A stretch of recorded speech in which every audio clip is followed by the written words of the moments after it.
ক্রিকেটকে good bye জানিয়ে দিলেন বাংলাদেশের ক্রিকেটের পোস্টার বয় সাকিব আল হাসান। খেলে ফেলেছেন শেষ টি-20, টেস্টেও শেষের অপেক্ষা। আর ওয়ানডেতে আসা আগামী বছর চ্যাম্পিয়ন্স ট্রফি।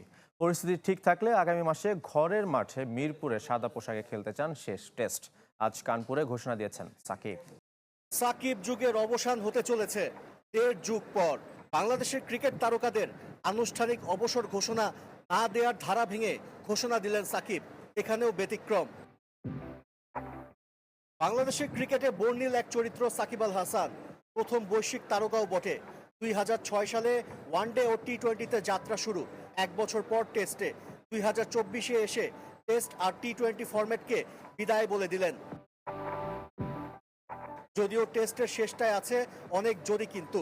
যদি সুযোগ থাকে, আমি যদি দেশে যেয়ে খেলতে পারি, মিরপুর টেস্ট হবে আমার জন্য লাস্ট, স্পেশালি টেস্ট ক্রিকেটে।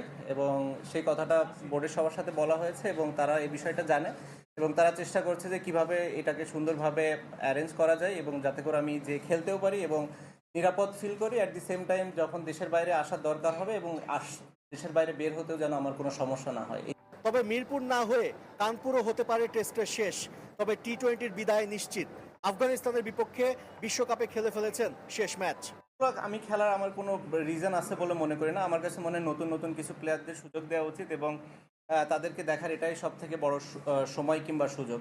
ওয়ানডের জন্য ভেবে রেখেছেন আগামী বছর চ্যাম্পিয়ন্স ট্রফিকে। যদিও সরকার পরিবর্তনে অবিশ্বাস্য চাপ আর নানা বোঝার কথা স্বীকার করেছেন নাম্বার 75। মামলা আর জরিমানা নিয়েও প্রথমবার কথা বলেছেন।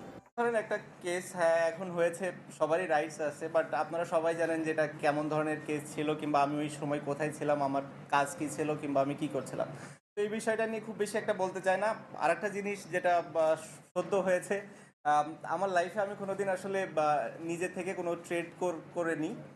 কেউ যদি এটা বলে যে এই ট্রেডিং নিয়ে কথাও বলেছি, আমাকে প্রমাণ দিলে আমি খুশি হব। সো এই সবগুলোই এখন আসলে যে কেউ যে যার যার মতো করতেই পারে, বাট জিনিসগুলো হচ্ছে যে আপনি যদি সুন্দর করে একটু করতো হয়তো মেবি বেটার হতো আমার জন্য হয়তো মেন্টালি একটু ভালো হতো। দেশে ফিরলে আর ফিট থাকলে অক্টোবরে মিরপুরে দক্ষিণ আফ্রিকার বিপক্ষে শেষবার সাদা পোশাকে দেখা যাবে সাকিবকে। আর বাংলাদেশের সর্বকালের অন্যতম সেরা ক্রিকেটারকে বিদায় জানাতে দর্শকের ঢল যেমন নামতে পারে, তেমনি বিদায় আয়োজনও নিশ্চয় করবে বিসিবি।